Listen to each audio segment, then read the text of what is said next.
let's talk with Jasmine, she, her, up in Canada. How are you today, Jasmine? Hello. Good, thank you. I Yeah, want we're to go ahead. I want to talk about assisted dying. It's Sure. related to the poll. Uh, we treat animals differently than we treat people. And Okay. in Canada, assisted dying only came on the books legally in 2016, and in the U.S., um, I think only 10 states allow it for Yeah. It, physician-assisted death. it might So even be a little I less, just but wanted to yeah, get yeah, your it's not a guys' lot. Yeah. I'm So I sorry. want to get your guys' opinions on all that, basically. Oh yeah, Yeah, so Ben. I'm gonna jump into this because this is my field here. So we know that there are a lot of people that have terminal illnesses, and a lot of times these are very painful. Somebody dying of cancer is not going through an easy time, and there's no way for any of us who aren't experiencing that to really understand the amount of pain and loss of quality of life that they're going through. And what assisted death is, it's not um, other people making the decision on behalf of this person. There is a specialist that goes through and talks to them about what their goals are for their life and for how they want to pass on. And so it's done when the person is able to make the decision for themselves. So they make sure that this person has the legal capacity to make their own decision. And if this person says that I do not want to exist with poor quality of life, I think that they should be allowed to make that decision for themselves as adults who can consent to what goes on in their body. If they do not want to experience this decline in quality of life, that should be allowed for them. Um, so it's a multitude of factors that kind of would lead someone to make that type of decision.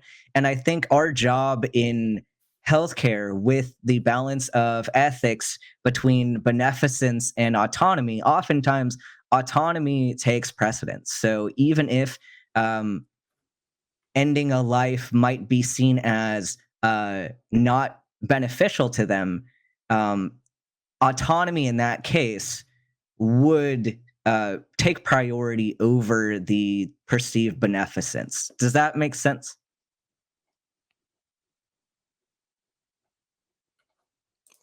Let me check. Jasmine, are you still there with us? We might have lost Jasmine. That's okay. I'm gonna put you back in the queue for a second, Jasmine. Hopefully, we can touch base with you. But in the meantime, I will gladly talk a little bit about physician assisted death or death with dignity, because it's something that's very important, and I think you laid it out really well, Ben. Where at the end of the day, it is this individual's life. It is this individual that is dealing with the suffering and the consequences and stuff.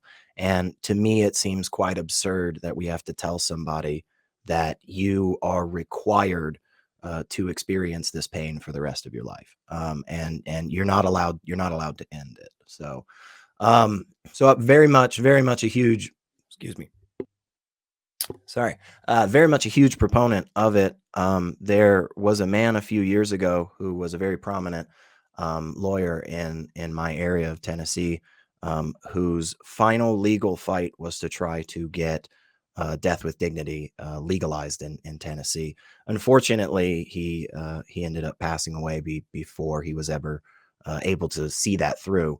And there are still people that fight for that all over the world. And I support those causes because this, when we start to step away from this supernatural, there's an afterlife mindset type stuff, I think what it does is it requires us to take a much harder look at what's happening around us and the suffering that's happening around us.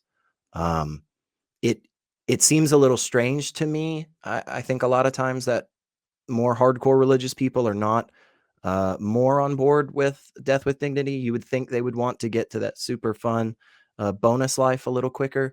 But again, when I really started stepping away from this idea that there is anything more after this, when I started looking at the world in a sense of, yeah, sometimes just really shitty things happen to people and there's nothing that can be done. It's just the way that it is.